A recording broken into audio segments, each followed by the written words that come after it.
நீங்கள் எத்தனை விமர்சனங்கள் வேண்டும் என்றாலும் வைக்கலாம். பாமக வன்னிய இன மக்களுக்கு அவங்களுக்கு இன்னமும் கூட எங்களுக்கு ஓரளவுக்கு இன்னைக்கு எங்க மக்கள் படிக்கிறாங்கன்னா அதுக்கு காரணம் இவர் வாங்கி கொடுத்த எம்பிசி கோட்டா அப்படிங்கிற அந்த எண்ணம், அந்த நன்றி உணர்வு ஒரு மிகப்பெரிய ஒரு பாப்புலேஷனுக்கு அந்த நன்றி உணர்வு இருக்குதுங்கிறதுனாலதான் பாமகவுக்கு அந்த வாக்கு சதவீதம் அப்படியே இருக்கு.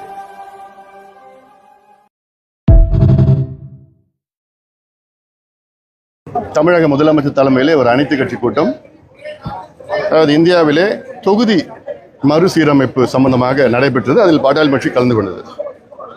அது கலந்து கொண்டு எங்களுடைய கருத்துக்களை சொன்னோம்.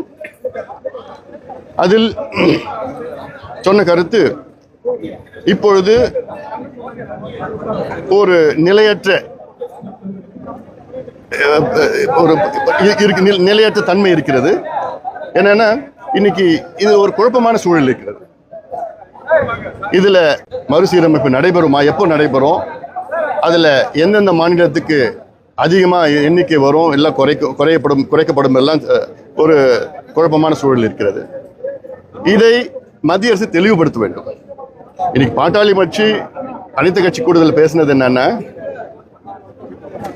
சமீபத்தில் இந்தியாவின் உள்துறை அமைச்சர் மாண்புமிகு திரு அமித்ஷா அவர்கள் கோவைக்கு வந்த பொழுது அவர் சொன்ன வார்த்தைகள், மறுசீரமைப்பில் தமிழ்நாட்டுக்கு ஒரு தொகுதி கூட குறைக்கப்படாது, தென் மாநிலங்களுக்கு ஒரு தொகுதியும் குறைக்கப்படாது என்று மட்டும் சொல்லிவிட்டார்.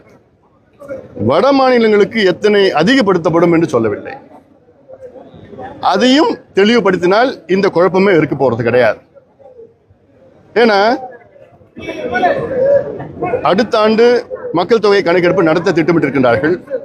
அந்த மக்கள் தொகை கணக்கெடுப்பின்படி இந்தியாவுடைய மக்கள் தொகை கிட்டத்தட்ட 142 கோடியாக இருக்கும்.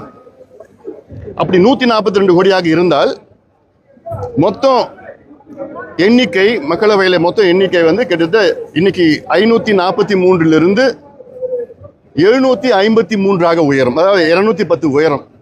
அந்த 210 தொகுதிகளில் வட மாநிலங்களும் மேற்கு மாநிலங்களும் 195 தொகுதிகளை அவர்கள் பெறுவார்கள். தென் மாநிலங்கள், குறிப்பாக தமிழ்நாடு, கேரளா, ஆந்திரா, கர்நாடகா, தெலுங்கானா, இந்த 5 மாநிலங்களும் சேர்ந்து வெறும் 15 தொகுதிகள் அதிகமாக பெறும். அதிகமாக சொல்லல நான், இல்ல தமிழ்நாடு 2 தொகுதி தான் அதிகமா இருக்கும், கேரளா 1 தொகுதி குறையும், உத்தரப்பிரதேஷ் 48 தொகுதிகள் அதிகமாகும், பீகாருக்கு 30 தொகுதிகள் அதிகமாகும்,